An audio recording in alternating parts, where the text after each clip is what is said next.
मलिक रियाज तो एक करेक्टर है ना। मलिक रियाज चला जाएगा, उसकी जगह कोई और करेक्टर आ जाएगा, उसका नाम बदल जाएगा, करेक्टर वही होगा, पावर ओवर की गेम वही रहेगी। कैमरा ऑन है, बता तो देंगे।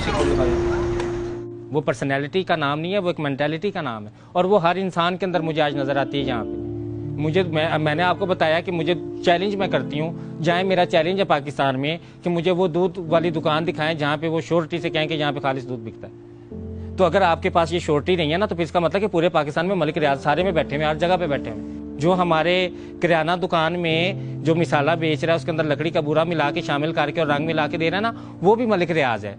आप देखें कि एक रेडी पे तरबूज बेचने वाला, वो भी तरबूज के अंदर मीठे का इंजेक्शन लगाता है, वो भी तरबूज के ऊपर लाइट लगाता है कि ये ज्यादा बिके, धोखा दे रहा है ना, वो भी ताकत का निजायज इस्तेमाल कर। तो हर जगह हर इंसान अपनी जगह पे जहाँ पे उससे जितना हो सकता है वो कर रहा है, तो वो सारे मलिक रियाज है। फिर एक मलिक रियाज को ना कहें कि एक मलिक रियाज है, इस मुल्क में हर इंसान मलिक रियाज आजकल बना हुआ है। तो हम लोग इस चीज को चैलेंज करें। सबसे पहले मोहल्ले में जो एक मोहल्ले में इंसान जो ये चैलेंज कर रहा है ना कि मलिक भाई इस मुल्क में तो अंधा कानून है, इस पैसे में तो ताकत का कानून है, इस पैसे में तो फलाना कानून है, वो पहले अपने सारे लोग इकट्ठे करके उस मोहल्ले की दूध की दुकान पे जाके खालिश दूध तो पवाना शुरू करे। वो पहले उसको तो चैलेंज करे, वहां से चैलेंज शुरू करे। वो चैलेंज आहिस्ता आहिस्ता फिर आगे बढ़े। लोगों की पहले रूट जो नीचे है, जो जड़ें हैं, वहां से ये मसला शुरू करें ना सही करना। आप नीचे मोहल्ले से शुरू करें कि हमारे देखने के कोई साइकिल को पंचर लगाने वाला भी है ना, आप उससे कहना इससे पंचर लगा दो, उससे बताए ना, वो आपको कहेगा 6-7 पंचर खुद ही उसमें डाल के कहेगा इसको भाई 7 पंचर लगा। आप अंदाजा लगा लें कि मेरी इस्त्री की तार खुद ही मैंने वो गिरी तो टूट गई और मुझे पता ये तार टूटी है, लेकिन मैंने सिर्फ आजमाने के लिए मैं अपने मोहल्ले की दुकान पे गई इलेक्ट्रिशियन के पास और मैंने उसे कहा, मैंने कहा भाई ये जो है ना इस्त्री खराब होगी, इसमें करंट नहीं आ रहा, देखना क्या हुआ है। उसने इस्त्री खोल के इधर उधर करके उसने कहा बीबी इस पे 1000 रुपये का खर्चा आएगा, इसका वो भी जल गया, इसकी बैटरी भी जल गई, इसका वो जाल भी जल गया है, इसका ये भी जल गया। और फिर वो मुझे कह रहा था आगे से ये कि भाई तुमने सुना मलिक रियाज देखा, भाई मलिक रियाज को कौन सा कोई पूछने वाला, तुम्हें कौन सा कोई पूछने वाला, तुम्हें कोई पूछने वाला है? तुम्हें अगर मलिक रियाज की जगह तुम्हें ताकत दे दी जाए, आज तुम दूध में मिलावट कर रहे हो, आज तुम जो है वो एक छोटी सी चीज के लिए जो है वो झूठ बोल के मिलावट करके लोगों को जलील करके पैसा कमा रहे हो, तो तुम्हें तो अगर राजा रियाज जितनी ताकत मिल जाए तो तुम तो पता नहीं क्या करो। ये तो मैं तो शुक्र राजा वो मलिक रियाज का मैं तो एहसान मानती हूँ कि वो शुक्र है, फिर भी इतना जलील नहीं करता।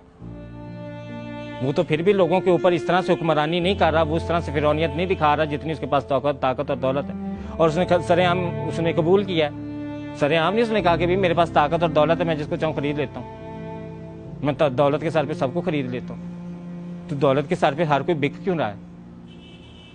अगर दौलत के नाम पे लोग बिक रहे हैं तो वो खरीद रहा है। लोग बिकना कौन आज बैरिया टाउन में प्लाट नहीं चाहता? मेरा भी नाम बीच में शामिल करने पीछे सभी चाहती। सिसिलियन माफिया क्या है?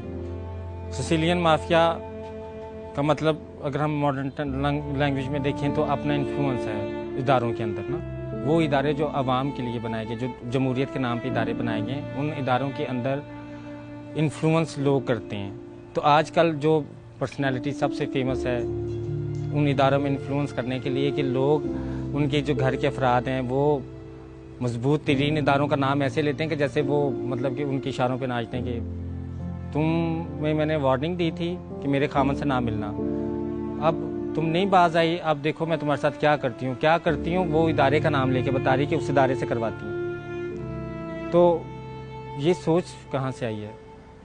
ये इतना हौसला कहाँ से आया है? मैं क्यों नहीं ये धमकी देती? मैं किसी को जाके क्यों नहीं कहती कि मैं तुम्हें फलां से उठवा दूंगी, फलां से उठवा दूंगी, फलां से उठवा दूंगी? तो देखिए इदारों के अंदर जो इन्फ्लुएंस हुआ है ना वो पैसा और ताकत की वजह से हुआ है। अब वो जिसके पास भी होगा वो कर सकता है। अब इदारों में वो इन्फ्लुएंस पैसे और ताकत से कैसे कर लेता है ये तो अब रियासत सोचे, ये तो रियासत के सोचने की बात है, जारी बात है, मेरी बात तो नहीं। लेकिन मैं तो ये सोचती हूँ कि एक जो रिश्वत देने वाला इंसान है, देखिए ना मैंने अक्सर लोगों को देखा है कि आप मलिक रियाज को सिसिलियन माफिया तो हम कह रहे हैं, लेकिन आप ये भी देखें कि एक इंसान मैंने देखा कि किसी वैसे भी आम घरेलू झगड़ा हो जाए ना तो वो भी पुलिस को रिश्वत देता है, रास्ते में चालान भी पकड़ा जाए तो 100 रुपया रिश्वत देता है। वो भी सिसिलियन माफिया का हिस्सा है, उसको अलहदा ना करें मलिक रियाज से।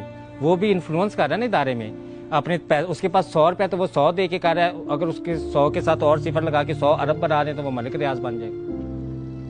तो सिफरों का फर्क है, सिर्फ नीयत का, सोच का तो कोई फर्क मुझे नजर नहीं आया। सिर्फ आपको सिफर का फर्क नजर आया ना कि मलिक रियाज ने 1 अरब रुपया दे देना था तो गरीब ने 100 रुपया दिया। उसने भी वैसे इन्फ्लुएंस किया, उसने भी इदारे के अंदर इन्फ्लुएंस करने की कोशिश की अपनी ताकत और वसाइल को इस्तेमाल करके। वो मानना नहीं है, सिस्टम पे नहीं चला, उसने जुर्म को जुर्म नहीं माना।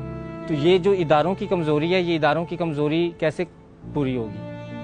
हर तरफ जो मलिक रियाज है, इसका नाम धमकी के तौर पे क्यों इस्तेमाल होता है? मतलब कि जो सियासी लोग हैं वो मलिक रियाज को धमकी के तौर पे क्यों इस्तेमाल करते हैं? इसके क्या वजह? हालांकि देखें तो इतने इतने अमीर लोग बैठे हैं, तो मलिक रियाज जो है वो क्यों धमकी के तौर पे इस्तेमाल किया जाता है? कोई और क्यों नहीं किया जाता?